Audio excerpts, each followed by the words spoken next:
Okay, you guys, we are on number, I believe this is, what number is this? I don't know. I guess they have a new curriculum, so it's no number. Oh, we're on step 20. So I think I found out how to do it, you guys. I was doing it right. I just didn't have the words in here. So if you can tell by the instructions, then give the H4 and P elements the following text content in order. This would be the list item right here, this bullet point. Then this would be the H4, and it says using what's on the left side of the colon, H4. And then on the right side of the colon would be the paragraph, which is this. So that is what I did here. I'm just going to fill up all of these with that and, talk through this. But yeah, I think that I have this right here. So list would definitely be first, H4 second, and then we would close up H4 after, of course, we put that text there. You see that? And then inside of the paragraph would be the sentence. Let's see here.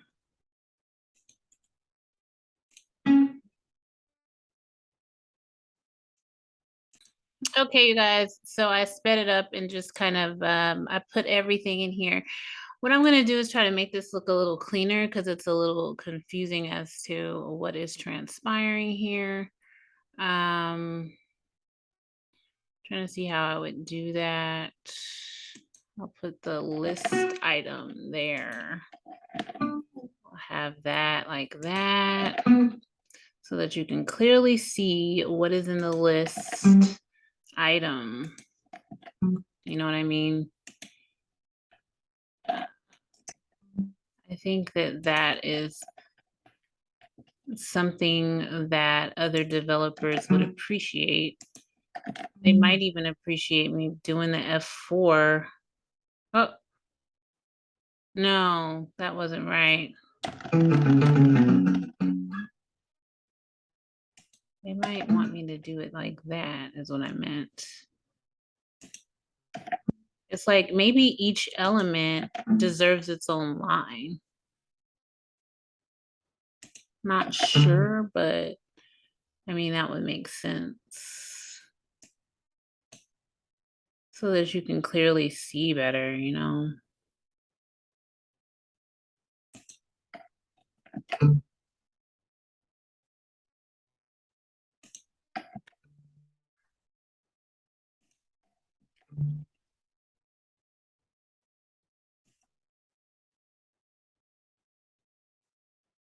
List. Oh, well, let's see if it passes. Your first H4 should have the text V1 2014.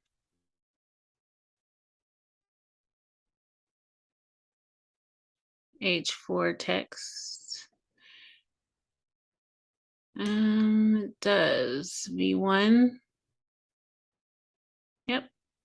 Let's see if it has the colon. No, it does not.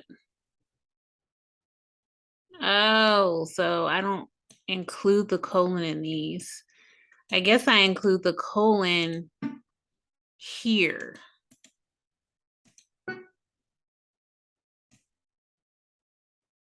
Let's see if that passes.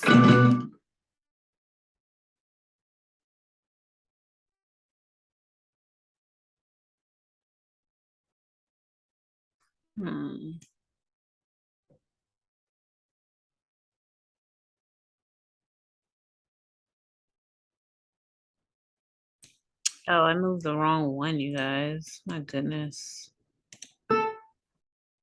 So let's put it here. Now they should say my third one. If I'm doing it right, they should say your third H4. Let's see. Well, I guess not until I get this fixed. Your first P should have the text, "We launched free code camp with a simple list of database." Well, I guess this colon doesn't go anywhere. Huh.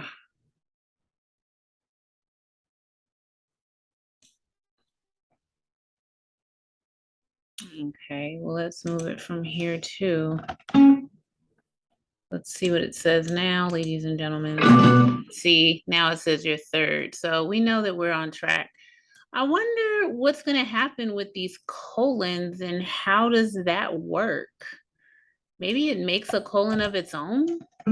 Not sure, but guess what? We're going to find out, aren't we?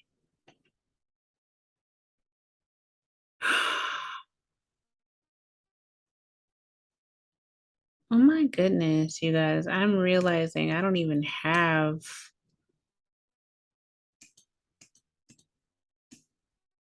V4 in there. All of this should pass when I do it next time.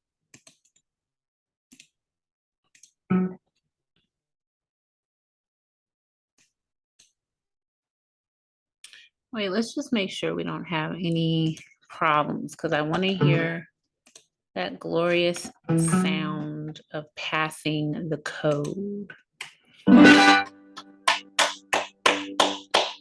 Kudos to mother effing me, okay?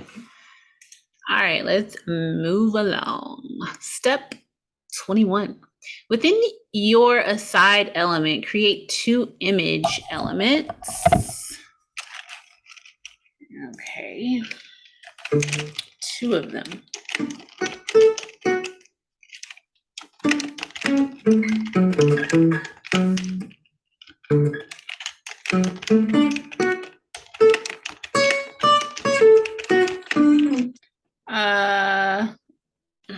A block code element and a third image element.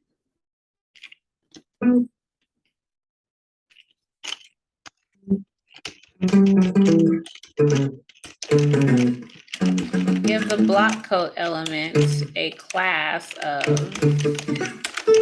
image quote.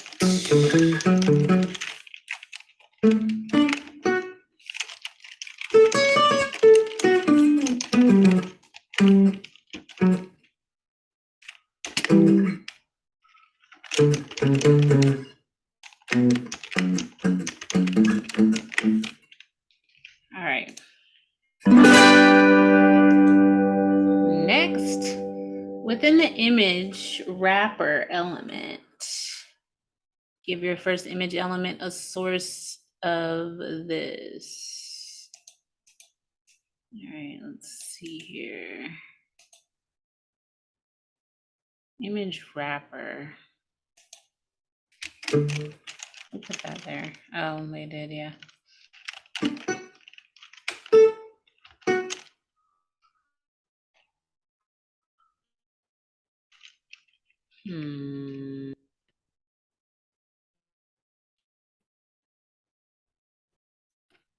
No, we wouldn't do that there. Source, I almost got tricked.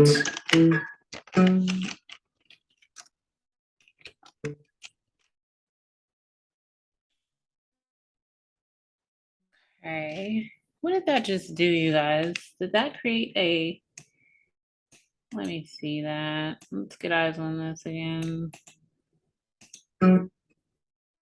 Oh, it's down here what it did. Look at what we did. Go. Okay.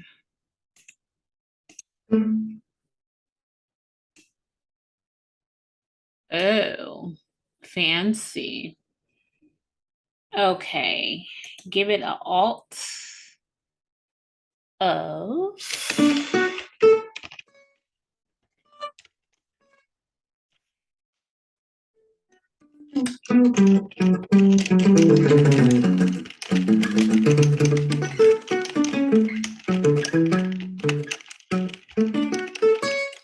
class of image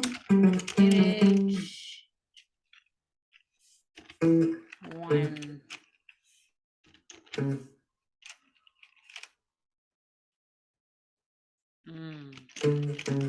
A loading attribute set to lazy. And a width set to 600. And a height set to 400. Okay, now when we go to be smaller, look at that. Look at that.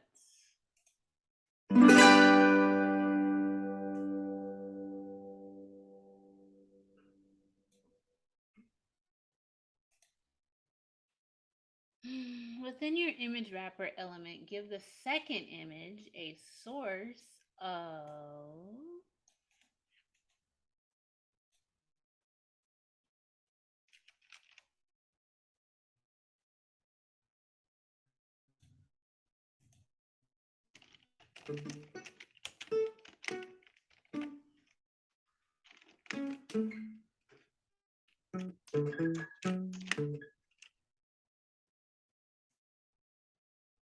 alt is going to be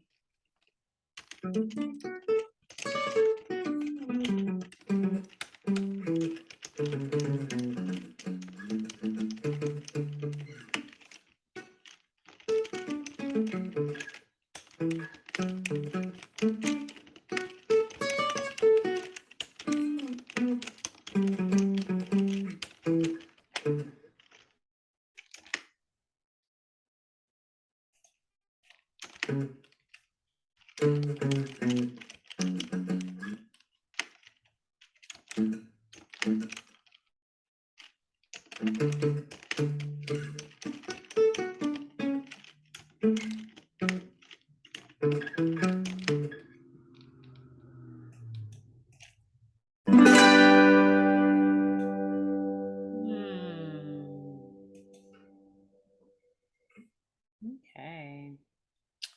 All right, and we're going to give the third image this one here.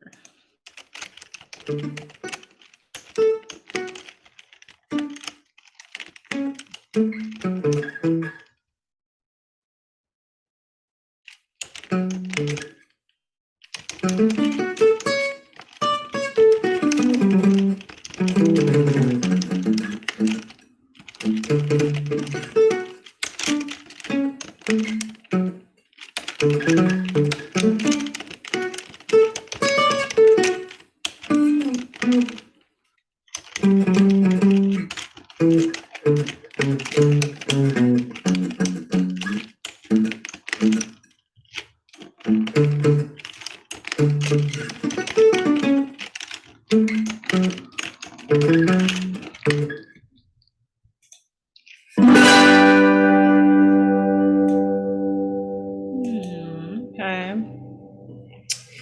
Within your image quote element, nest an HR element, a P element, and a second HR element. Give the P element a class set to quote. All right, let's get eyes on this.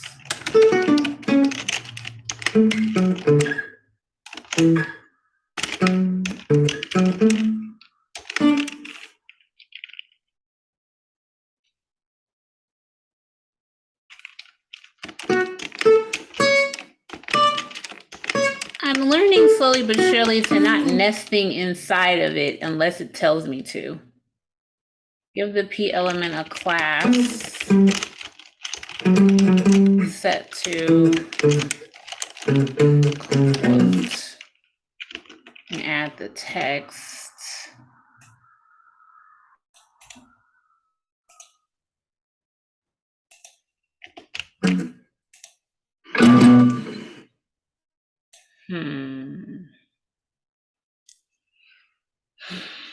Oops, I'm gonna close it with this. I'm not gonna look at what it says down there because I think I already know.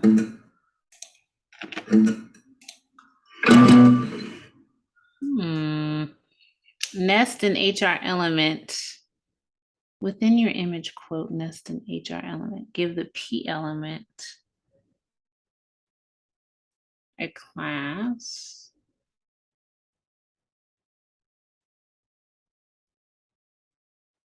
Set to quote. You should add 2 HR elements to your image quote.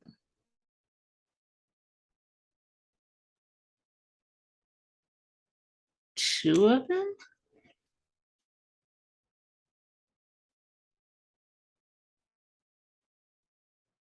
That's interesting. Not understanding. That's an HR element, a P element, and a second HR element. Yeah, they did say it. Where did they go? And what does HR stand for anyway?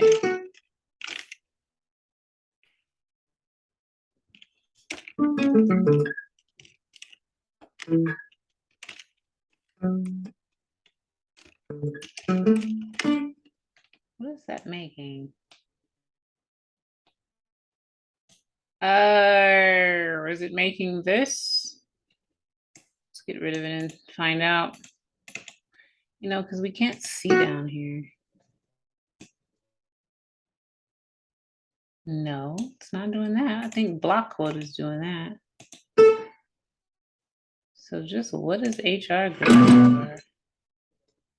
Your image quote children should be in the correct order.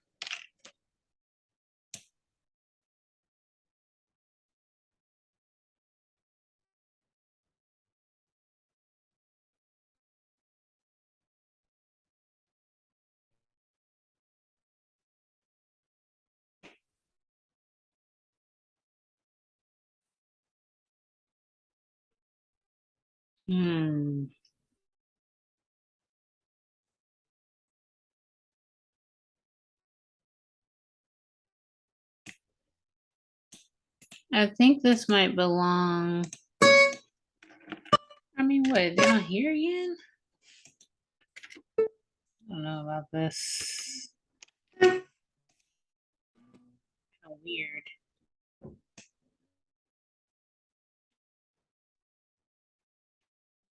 Nest an HR element in a P element and a second HR element. Nest an HR element. Okay. A P element. Yeah, I have to get it in the right order. I guess they're gonna want me to. Let's see what that does down here. Let's find out, you guys. What does HR element stand for?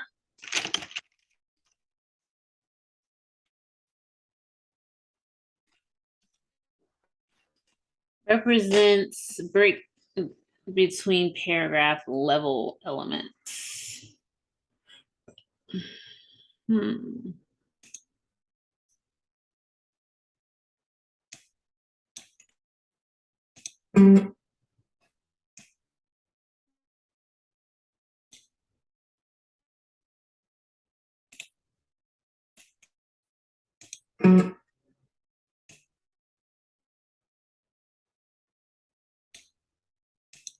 I don't really see a difference it made, do you?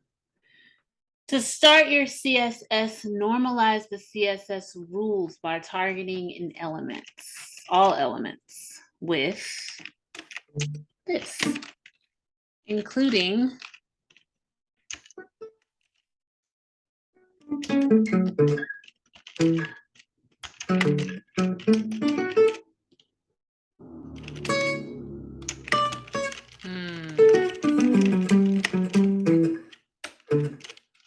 set the padding property. They're letting us do it our damn selves. What the hell is going on here? To start, let's see what it should be. Let's just test out some things that are crazy.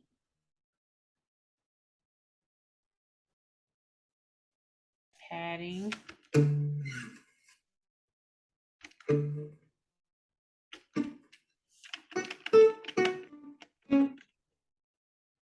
I just need to see what it's doing.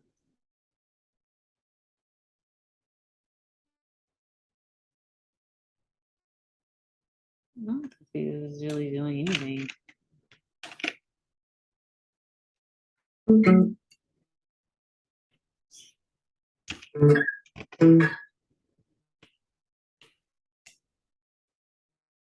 I see it did move it away from the wall a little bit.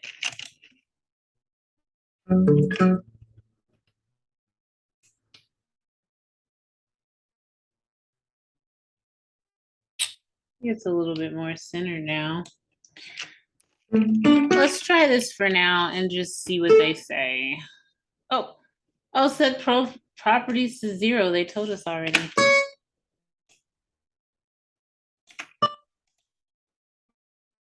You should have.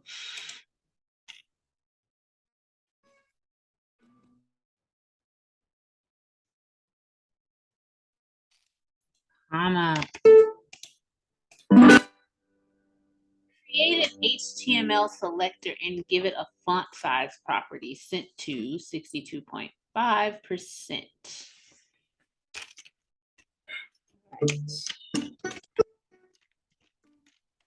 Wow, I've never selected HTML before.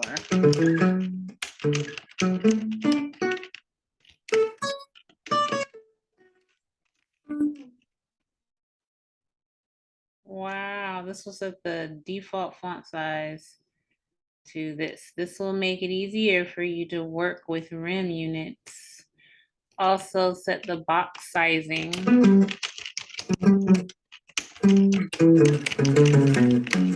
Property for the box.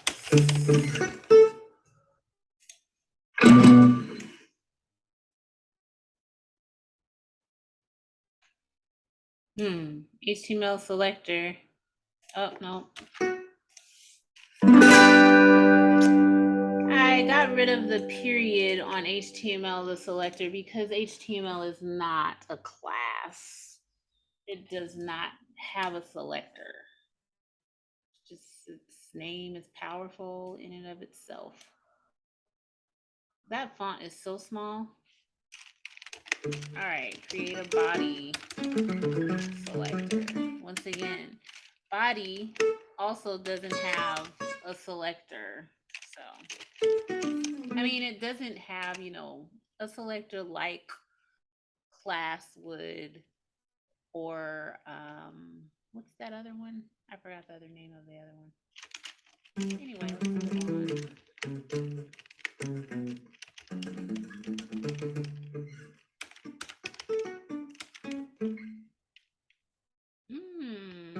That looks nice. The fallback is serif. Okay.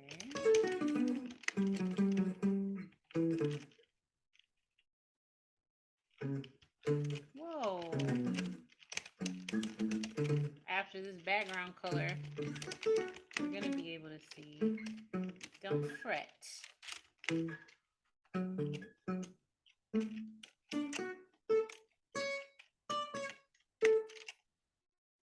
See? Nice.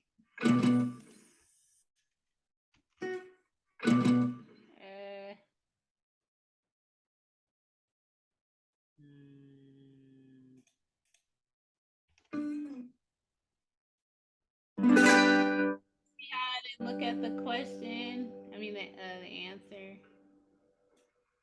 Okay. Create an H1 selector and set the font family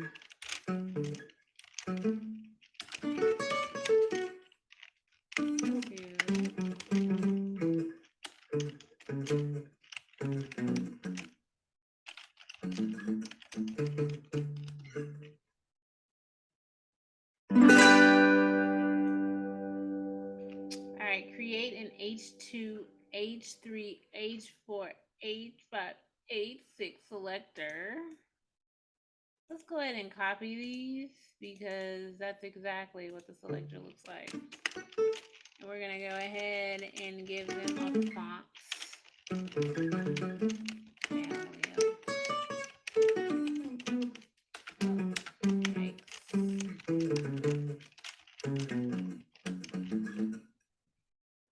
See what we got here. Oh, okay. Create an selector.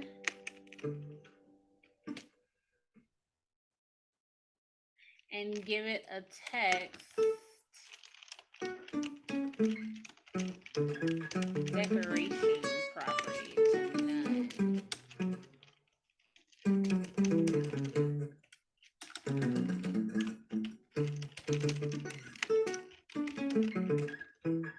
I like that linen.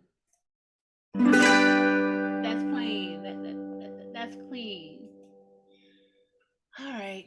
Now you are ready to start putting together the grid layout. CSS Grid offers a two-dimensional grid-based layout, allowing you to enter items horizontally and vertically, while still retaining control to do this. Do things like overlap elements. Begin by creating a main selector and give it a display property set to grid.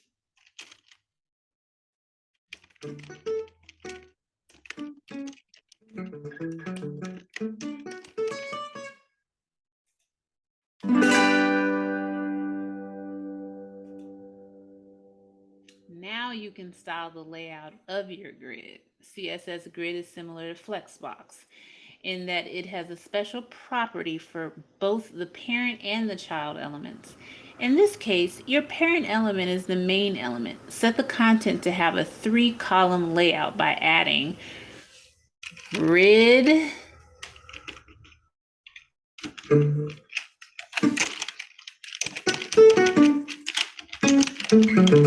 template columns, and then we're gonna go ahead and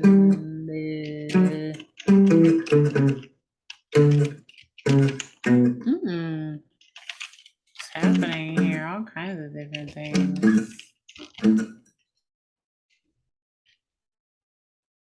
This will create 3 columns where the middle column is 94 rim wide and the first and last columns are 1 fraction. Oh, I can't even see. I see. We're gonna have to work on that. Use the MinMax function to make your columns responsive on any device. The MinMax function takes 2 arguments. The first being the minimum value and the second being the maximum value. These values could be a length percentage, FR, or even a keyword like max content. Wrap each of your already defined values of the grid template columns property in a MinMax function.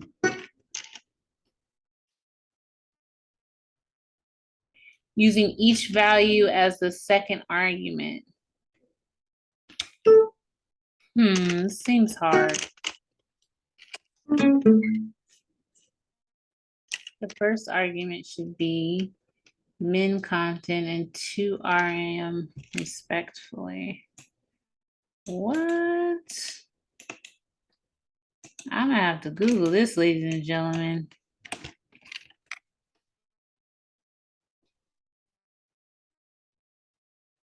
Wow, this is not a question that was asked yet. Okay, you guys, so I basically looked for some help on Stack Overflow. Just learning how to wrap MinMax, learning how to wrap these, and they give a lot of help here. Grid template columns, I mean, it would be the same thing like this.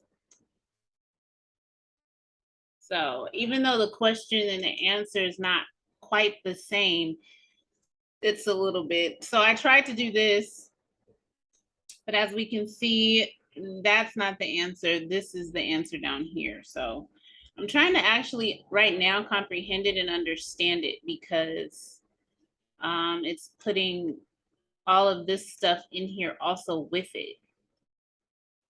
So kind of interesting. But let's get it. Let's do this here.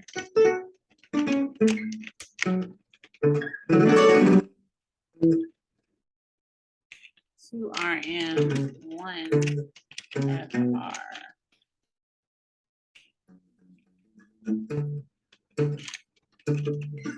Max. Oh, and then content goes inside of it.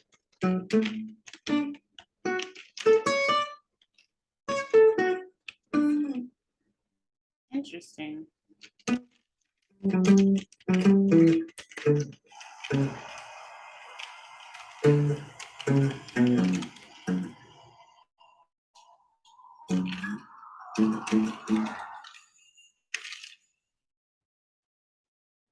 So as you can see, they're trying to fit this inside of two different, make it so that it's possible to be seen on different devices here. Let's read what it says again so we can comprehend exactly what's happening. The MinMax function to make your columns responsive on any device. The MinMax function takes two arguments, the first being the minimum value and the second being the maximum value. These values could be a lengthy percentage. Well, it could be a length percentage, FR, or even a keyword like max content. Wrap each of your already defined values of the grid template columns property in a min-max function using each value as a second argument. I hope we cross this one again because not too sure about that one, but let's move forward. All right. To add space between rows in the grid layout, you can use the row gap property.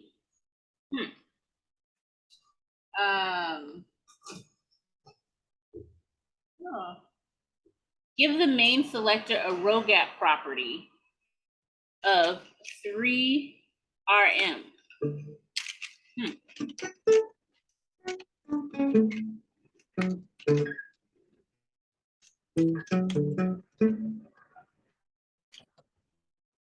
Add space between rows. I don't see what that did.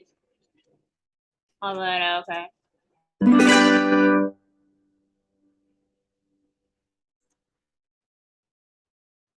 Oh, is this it right here, I guess?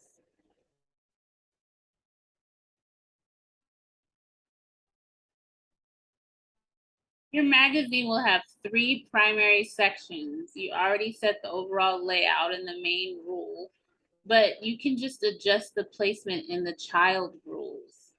One option is the grid column property, which is shorthand for grid column start and grid column end. The grid column property tells the grid item which grid line to start and end at. Create a heading rule and set a grid column property to 2, 3. Look at that. This will tell the heading element to start at grid line 2 and end at grid line 3. Okay.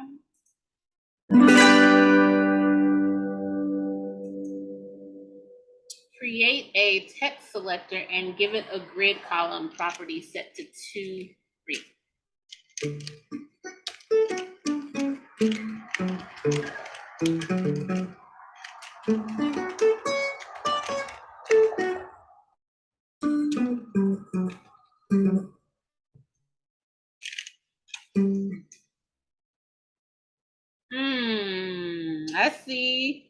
I see it coming together because it was all together at first.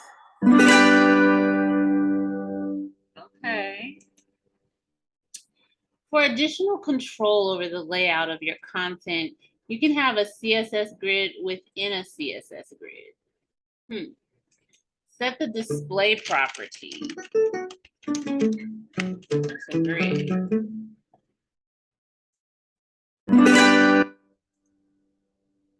Now you can style the content of the heading element with CSS Grid.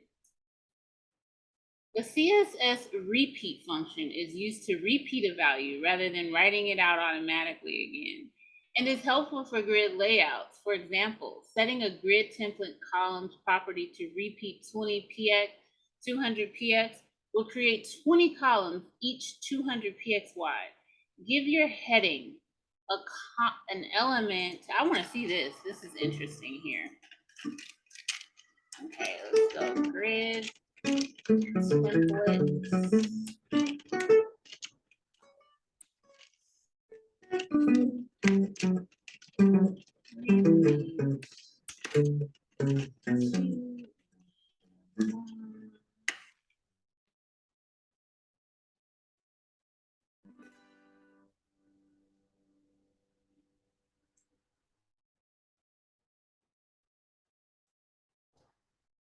Give your heading selector a row gap property set to 1.5.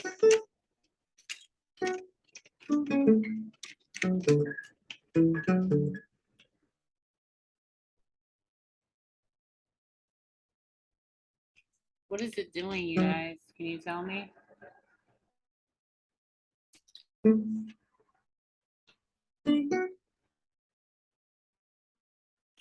Trying to see where it changed it up, you know? Property. Oh, 1.5. All right, yeah. I guess I kind of see some movement, just a little bit. Maybe that's because we did 1.5. Let's see what area this is really doing this to, so we can. Oh God, that's too much.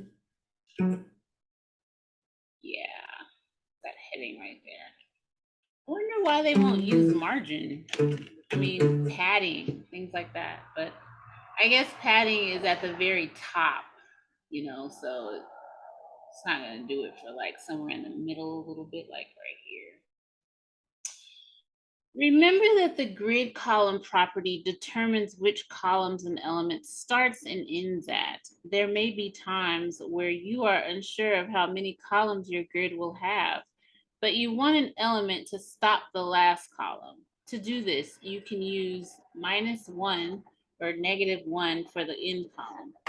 Create a hero selector. You guys, I just learned about hero selectors.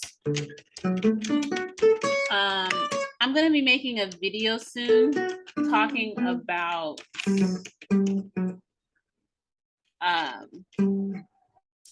email developers, because you guys, that is an entry-level position that we can get in. I mean, you only have to know HTML and CSS for that job. So stay tuned, because I'm going to be researching a lot of different courses that have to do with HTML and CSS, which are email developers or content editors. They're really easy jobs, but they start off at maybe like 60,000 a year. So yeah. All right, give the hero selector a position.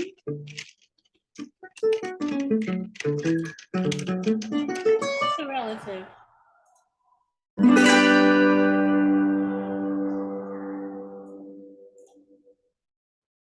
All right, you should remove the temporary width attribute before writing the CSS for your hero image.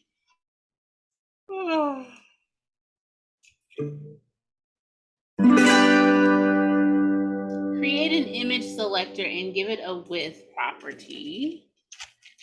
Of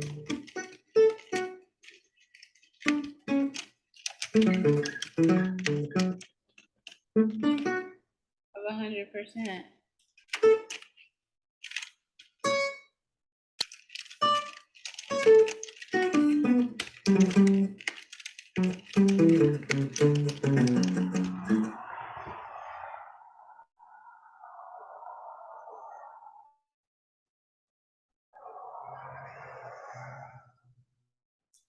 I knew it.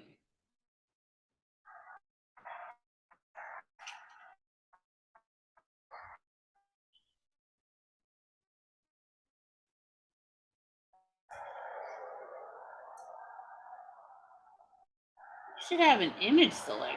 Well, I do.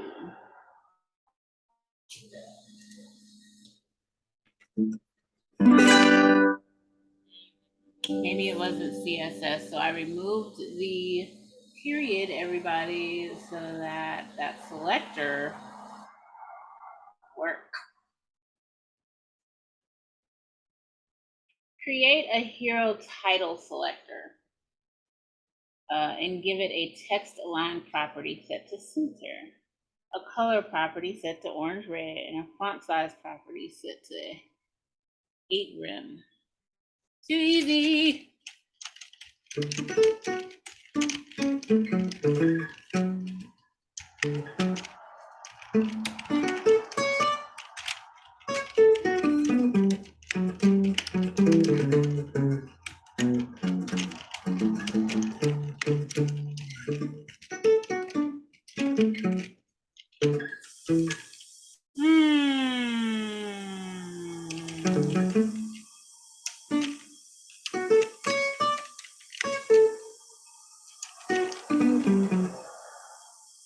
Oh my gosh, look at that. I'm creating.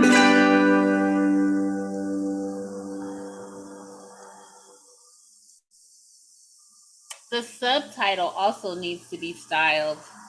Create a hero subtitle selector.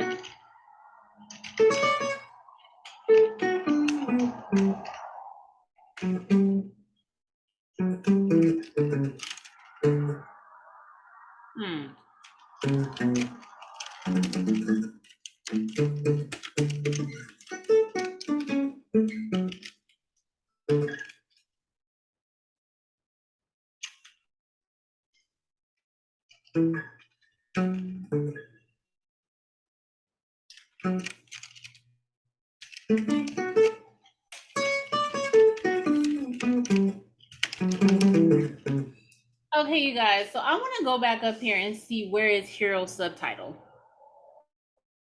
I mean, I want to go to HTML and see where that's at, because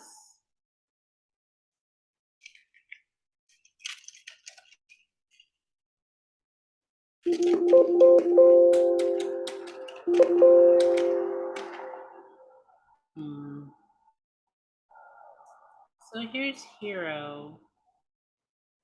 Are you just making up all these selectors without it being first in HTML? That's my question. Where is the hero subtitle?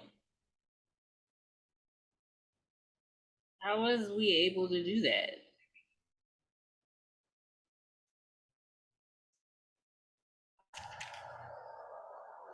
There it is. Hero subtitle. It's important to go back and kind of see these things, because you're seeing what you're changing. You're able to understand the areas that are being styled, you know, in the first place, and that you had done this concrete foundational work prior, and so now it's just the finishing touch. So that was good to just kind of go back and make sure of that. So all right, create an author selector, font size property.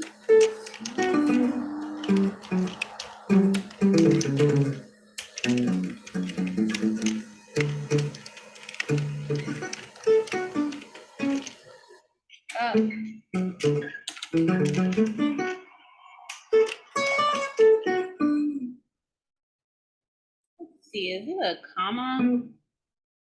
Yeah. All right, create an author name hover selector. which I will be going back to HTML to find. I don't know that I've ever created anything like that. I probably created author name, but I guess a hover is something that we would just use because whenever you hover over it, it's going to do something else. So let's go ahead, and after this, we're going to do our research.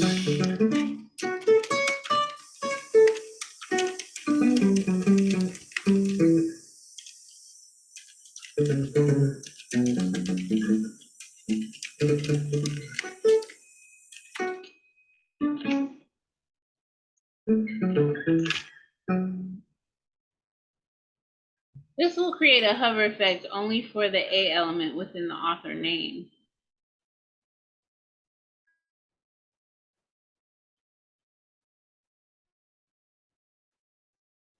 Let's go back over here and see.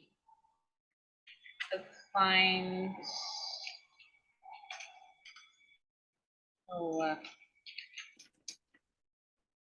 Author.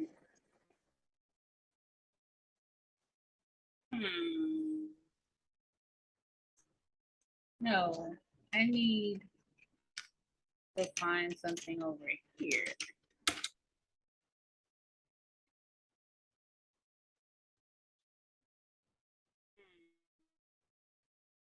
Author name, here it goes.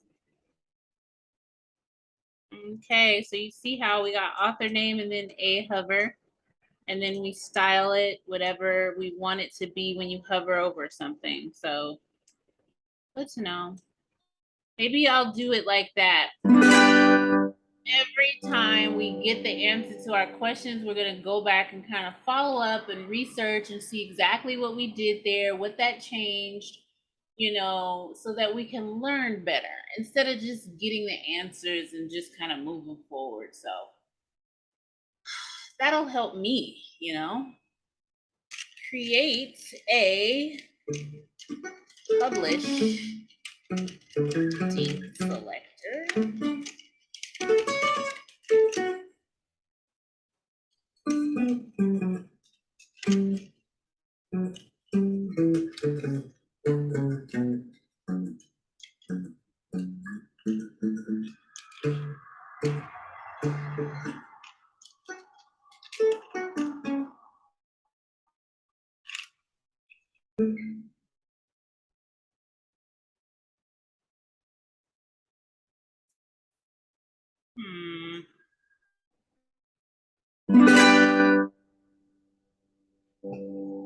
Let me just turn it down just a tad. My goodness. Okay.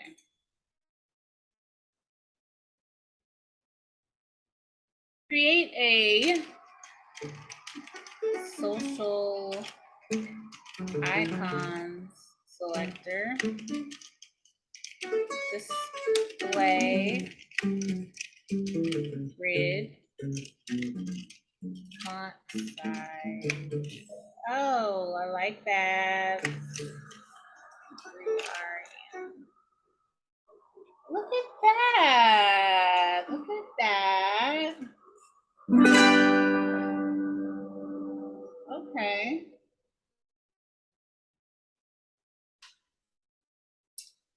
All right. The default settings for CSS Grid will create additional rows as needed, unlike Flexbox. Give the social icon selector a grid template column.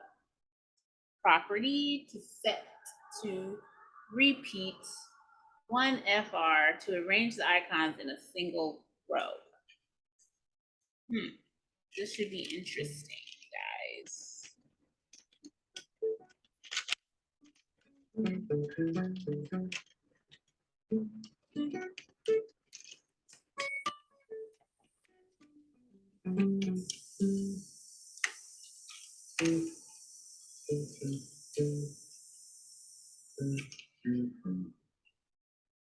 Okay, I'm liking it.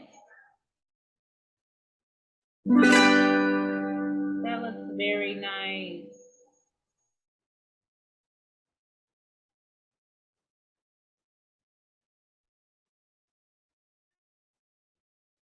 If you wanted to add more social icons but keep them on the same row, you would need to update grid template columns to create additional columns. As an alternative, you can use the grid AutoFlow property.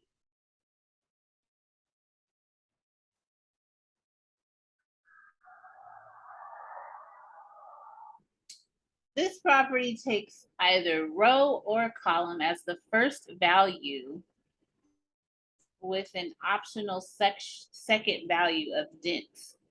Grid AutoFlow uses an auto placement algorithm to adjust the grid layout. Setting it to column will tell the algorithm to create new columns for content as needed. The dense value allows the algorithm to backtrack and fill holes in the grid with smaller items, which can result in items appearing out of order. For your social icon selector, select the grid AutoFlow property to column.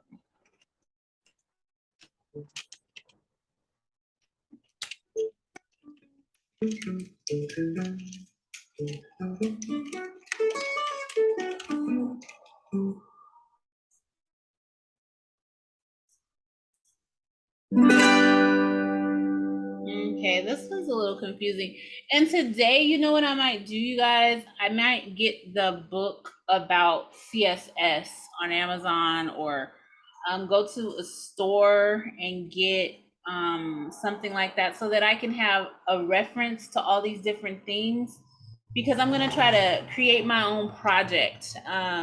But I need to know how to move things around and what to do and what they mean so that I can get the gist of all of these different properties and attributes that usually people use in CSS just to get everything aligned and to get everything looking neat and clean. You know what I'm saying? I'm going to do this, okay? This is going to be at the park today. I'll take my laptop there and just work on these different things. So I'm like in my own world these days, and it's a beautiful thing to be in your own world when you're trying to get your bag, okay? Because that's really, I mean, what we all should be doing is trying to better ourselves. So,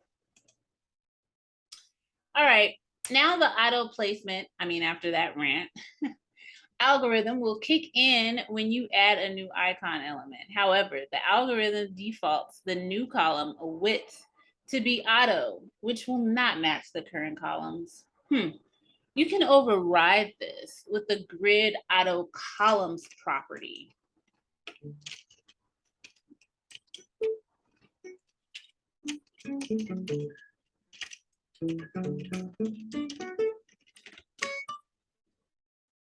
Give the social icons a selector of grid auto columns property and set it to 1 bar.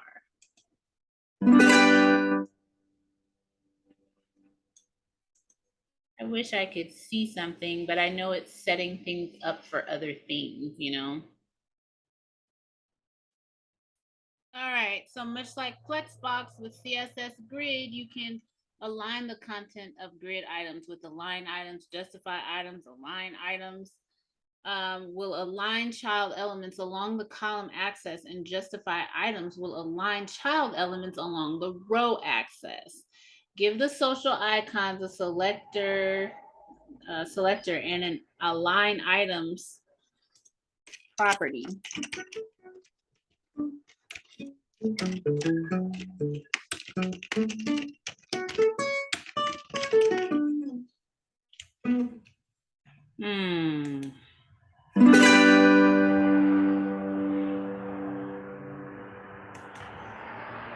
All right. Did you see how that just moved down a little bit?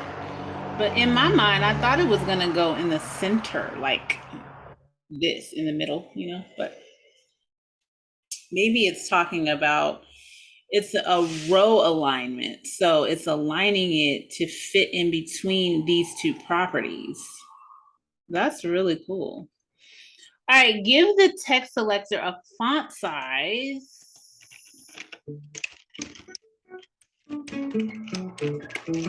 of 1.8 rem and a letter spacing 0.6. Yes.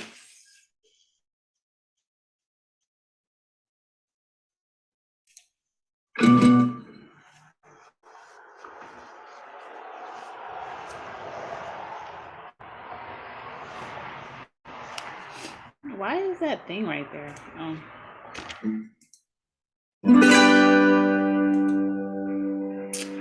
Your text element is not a CSS grid, but you can create columns within an element without using grid by using the column width property.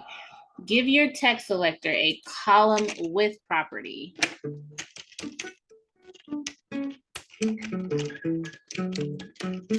To 25 rim. Oh, look at that. Now that is cool.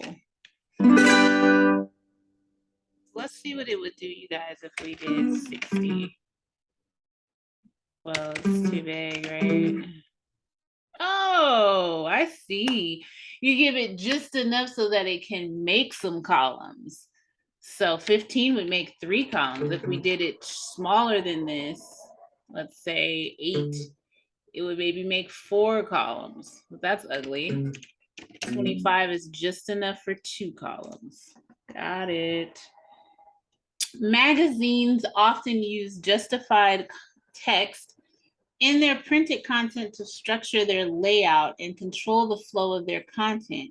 While this works in printed form, justified text on websites can be an accessibility concern. For example, presenting challenges for folks with dyslexia. To make your project look like a print magazine, give the text selector a text align property to justify. I'm going to see what this does. Oh. Yeah, that other way it was like too close together, right? Let's look.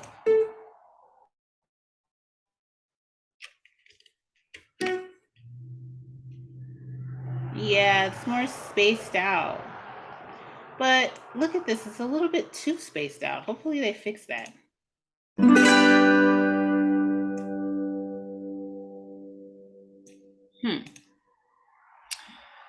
The first letter pseudo selector allows you to target the first letter in the text content of an element. Create a first paragraph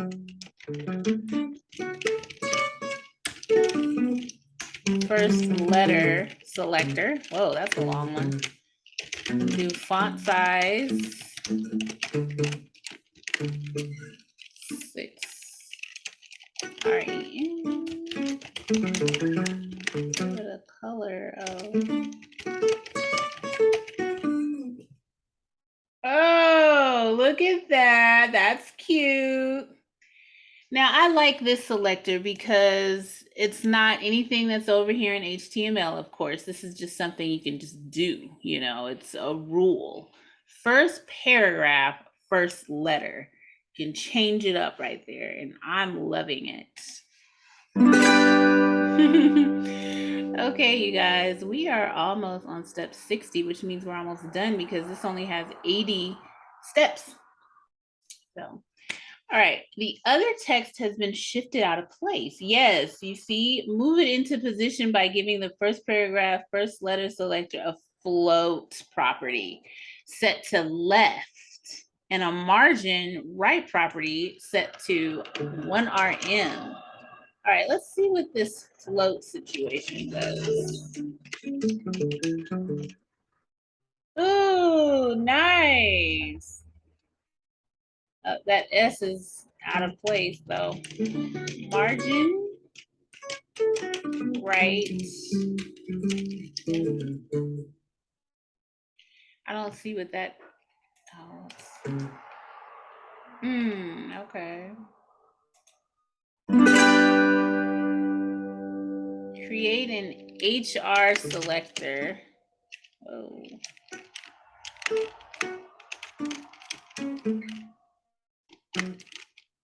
And give it a margin. property. Uh-oh.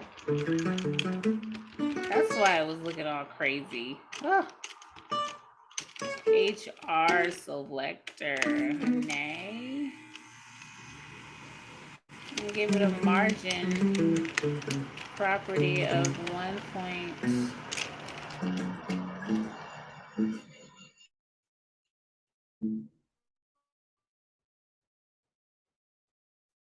Where's the HR? Let's find it because just wanting to know what we're changing here.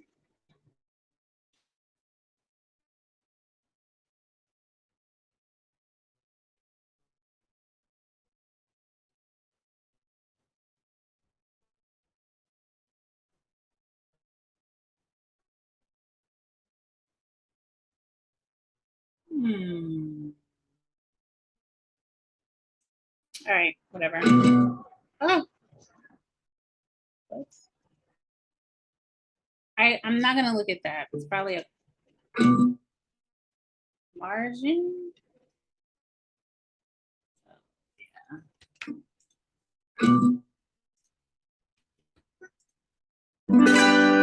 So I had to remove the period. I'm good for putting that when it's not a class, it's just an element. And then I had to remove the comma because there is not one. To give the HR a color, you need to adjust the border property to 1x solid RGBA.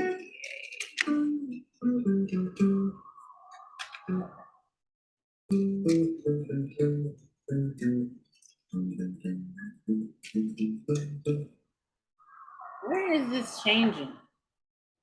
I wish we could see it all, you know?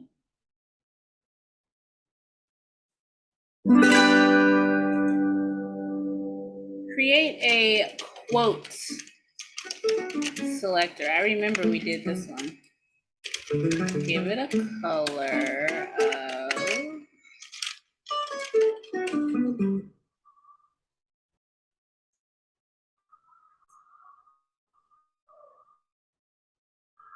okay, and a font size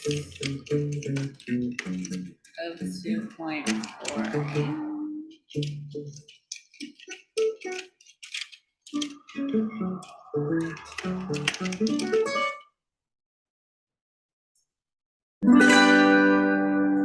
That looks nice. Looks like a magazine would look. Okay. To make the quote text stand out more, give the quote selector a font family.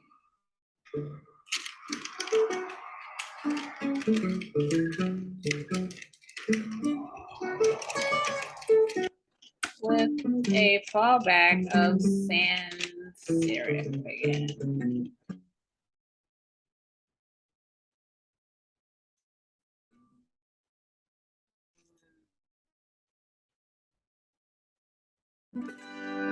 See, now some of them have a comma, some of them don't. We just left one that didn't have one. A quote is not really a quote without proper quotation marks. Yes, you can add these with CSS pseudo selectors. Create a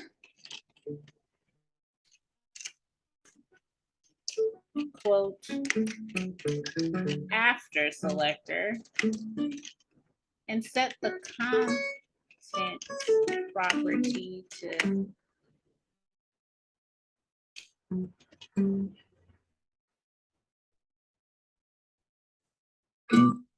with a space preceding it. How are you gonna do that?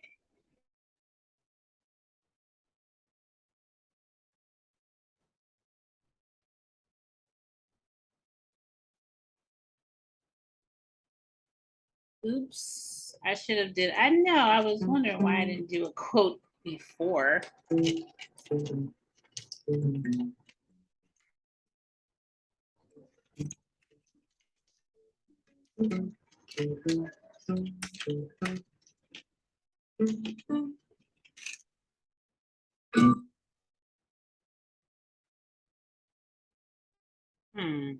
Never done this before.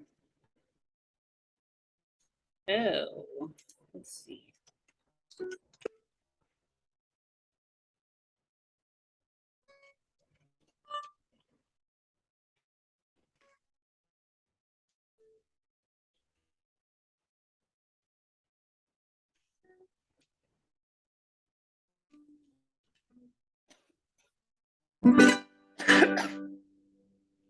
Let's see what that looks like.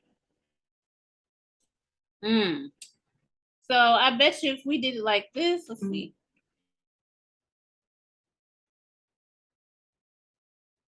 It would be closer together. No, it don't look like it. I wonder why they want us to do that big space. Well, let's move on. Now it's time to style your second section. Note that it has the text and text with images value for the class attribute, which means it is already inheriting the styles from your text. Rule. Create a text with images display.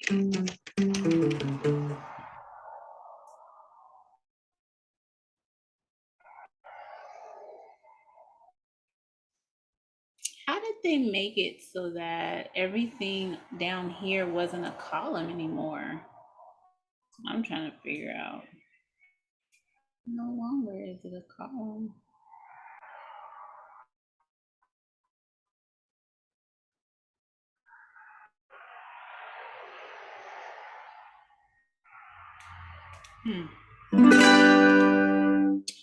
All right, you will need to have a column for text and a column for images.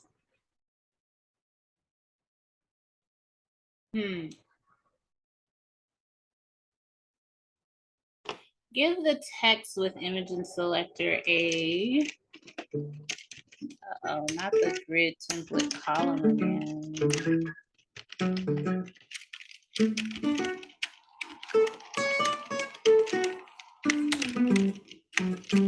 Set to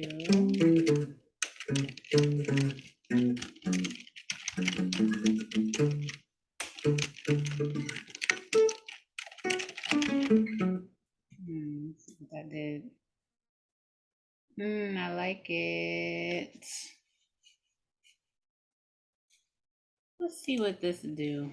Give it 6. Okay, this makes it skinnier.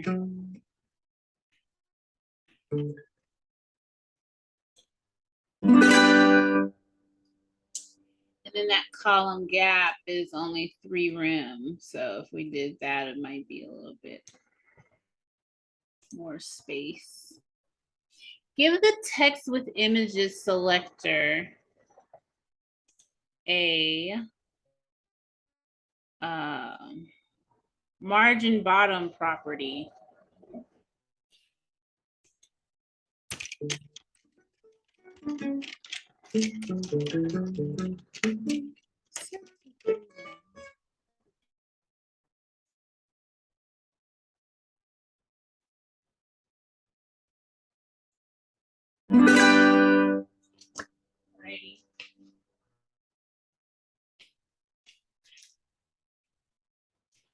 All right, let's go to the next one. All right, create a list selector and set it to list style type.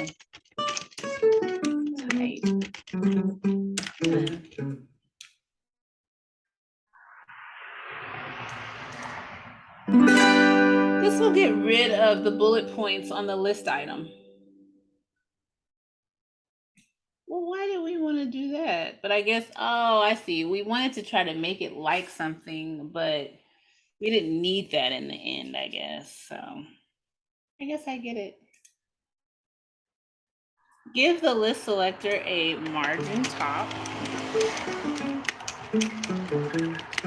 set to 2 rem.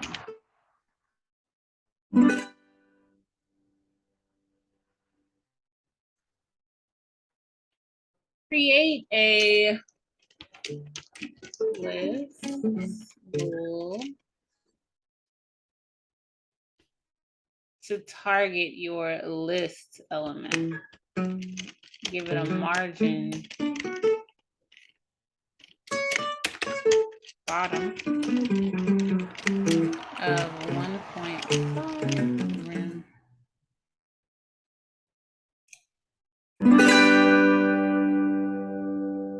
All right, you guys, 10 more steps to go and we've made it to the home. Create a list title.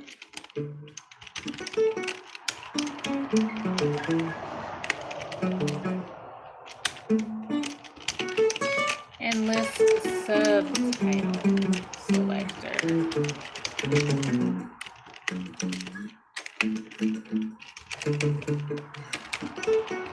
Not beef. Oh, I see the color scheme they're going for. Pretty nice. Time to style the last section of the magazine, the images. So let's just take a look at the images right now and see how they're just regular smegular. The images are wrapped within a side element using the image wrapper class. So create an image wrapper selector. The display properties grid.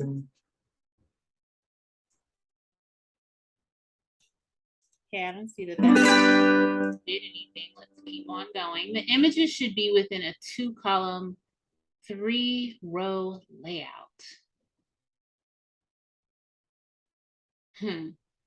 Give the image wrapper selector a grid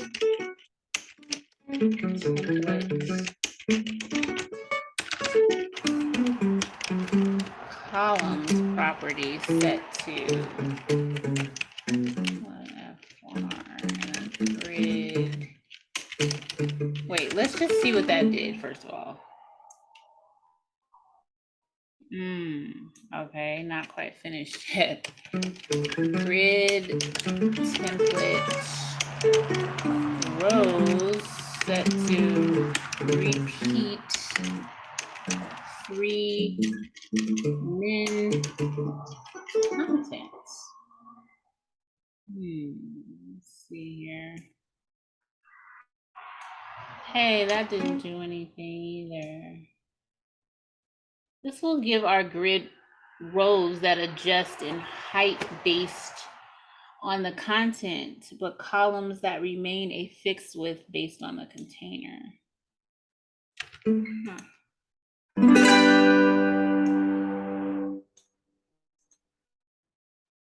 The gap property is a shorthand way to set the value of column gap and row gap at the same time.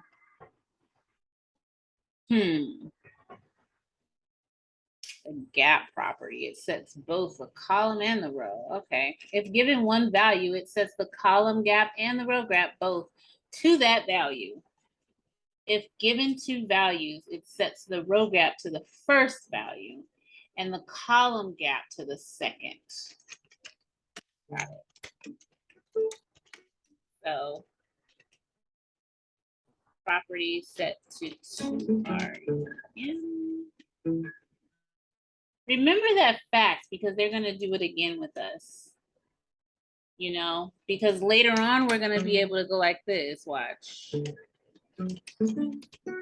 Let's just get eyes on this. Okay, so let me remove this. See what it does. It just gives it, I need to do it higher than this so I can really see what it's doing. That's too high. Oh, I didn't mean 29. Okay, so that gap is very significant between the row and the column. So then if we did it with it having 2, let's look. Let's see. The row should be 9. Oh, wait, let's see here. Yeah, the row gap is obviously 9 rem, can't you see? And then the column wrap is significantly less, only 5. And that is exactly what they say. The row gap would be first if you did it at the same time.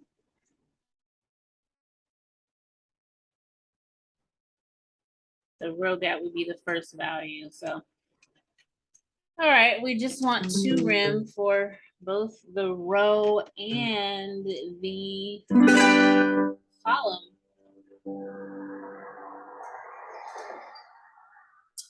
The place items property can be used to set the align items and justify items value at the same time.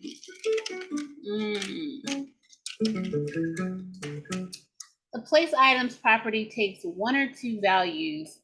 If one value is provided, it is used for both the aligned items and justify items property.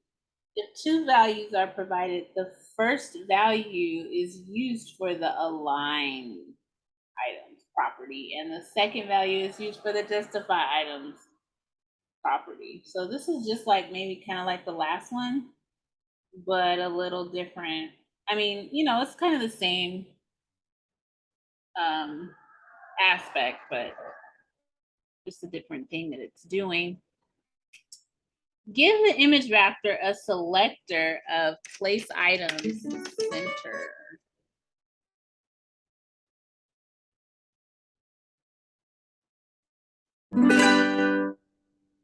All right, create an image 1.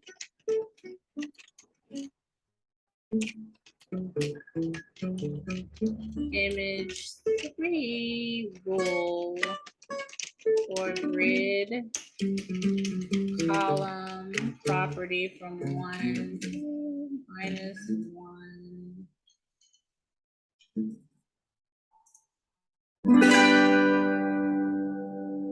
Oh, that looks very nice. Okay. Step 77. Look, you guys are almost done with this one. Now that the magazine layout is finished, you need to make it responsive. Start with the @media query. Oh no.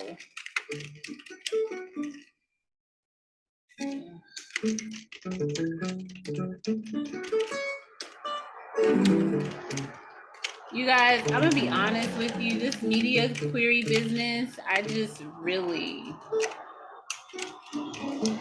forget how to do.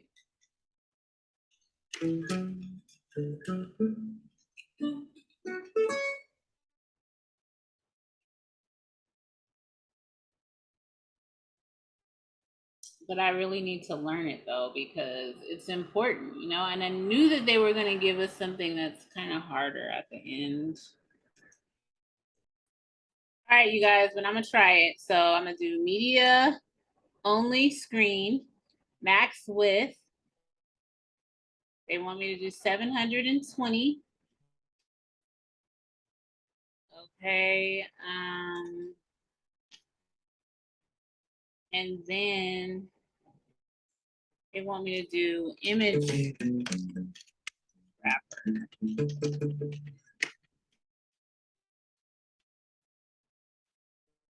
And grid template columns 1FR. Okay, guys, let's see if it's correct. We should have a new media rule for only screen and. Oh my gosh, I'm so excited. I did it right. Okay, so let's take note about media queries. It's always going to start with media and only screen and then this is the max width. I need to read up more on this one because it seems like it goes in every single thing at the end of it all. This will collapse 3 images into one column on smaller screens. So it's making sure that everything stays correct on other devices. And we're doing specifically this image wrapper because that's what we're trying to make sure that they can see correctly on their devices. And we're doing it grid template columns, making sure that they see the columns on there. So, all right, 2 more steps. Create another @media query. Uh-oh, now this really is going to test us. Media, I'm happy to do it, you guys.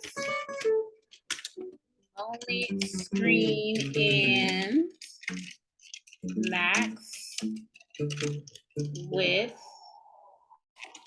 Okay, 600 px.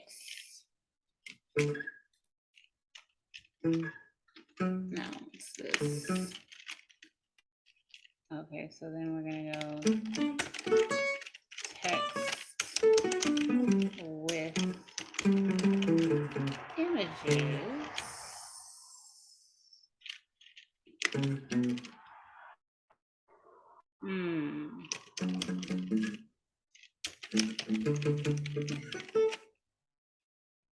Oh, this is the max width.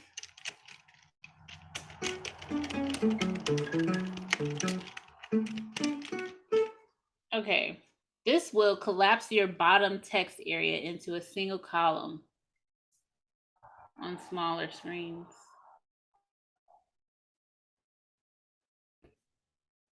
Got it. So on the smaller screens, it's going to make it be one column. And then what did they say that it was going to do on the other columns? This will collapse the 3 images into one column on smaller screens. Didn't we just do that? Oh, one column on smaller screens. Okay. I mean, it's doing the same thing on both of them.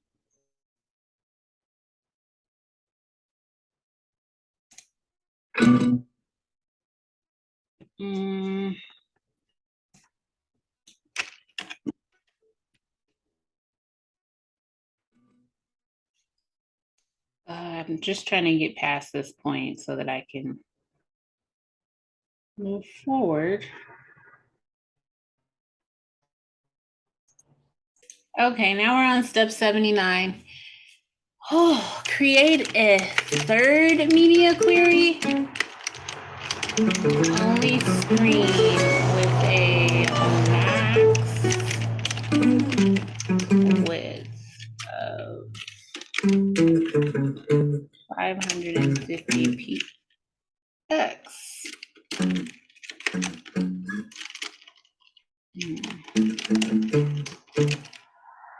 Hero title selector is going to be font size 6 rem.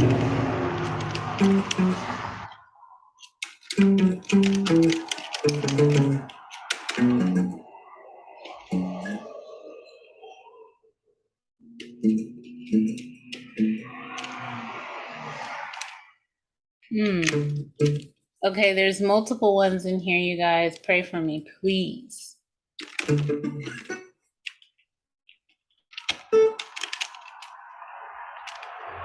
I think it's gonna have a comma. And then I'm gonna do it like this.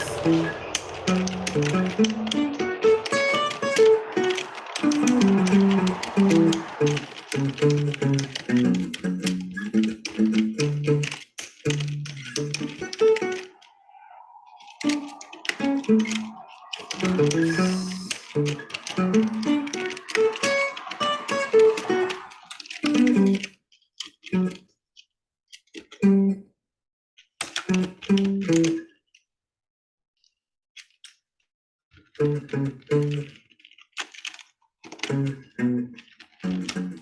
hope I'm doing this right. I see little squiggly lines underneath the columns. It's like, what am I doing? What am I doing, you ask? I'm writing code, you mother freaking. Okay. Let's see. Next one is social icons.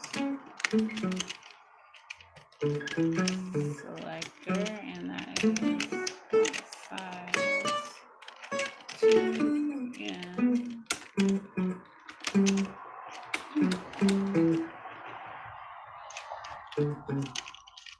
And then text selector. With a font size 1.6. Ram, did I do it right, y'all? Is this comma right here? Because it's got the red squiggly line under it. It's making me uncomfortable. Okay, you guys, so I'm gonna try to remove these commas because I don't think that they belong there. I just think that that's the reason for the red squiggly line. So we're gonna try this. Oh, we knew it. You should have a new media query for only screens max width 550px. I forgot to put in. Are you joking? You're kidding me. Oh my gosh, you guys, I got it right. I know how to write a media query. This is huge, okay? I'm starting to see that you shouldn't second guess yourself. You know, it's not that hard. It's just a language and it's starting to flow. I'm starting to understand that language, you know, how things actually go in order. So, all right, create one FIDL at media query. I mean, come on, it's a piece of cake. Media, okay, only screen. Let's not forget the word and, everybody. Come on. Uh-oh. Don't get ahead of yourself now. Max width 420px. And then show title selector. Oh, yeah. Font. Nice. And we're done. All right, you guys, I will see you guys on the next challenge, whatever that may be. Today, I'm going to go to the park or wherever and try to make my own project. And I encourage everybody to make your own stuff. Yes, Free Code Camp is great and it teaches us, but I'm going to try to get like a book, you know, so that I could go off of that. And stay tuned for my other videos because I'm going to be talking about email developers and how that is our entryway into developing. There's some email developers who make $100,000. So we really need to research this and get eyes on that. All right, you guys. Well, let's see what's going to be in the next one. I guess we're going to be building a landing page. So stay tuned for that one. Have a good day.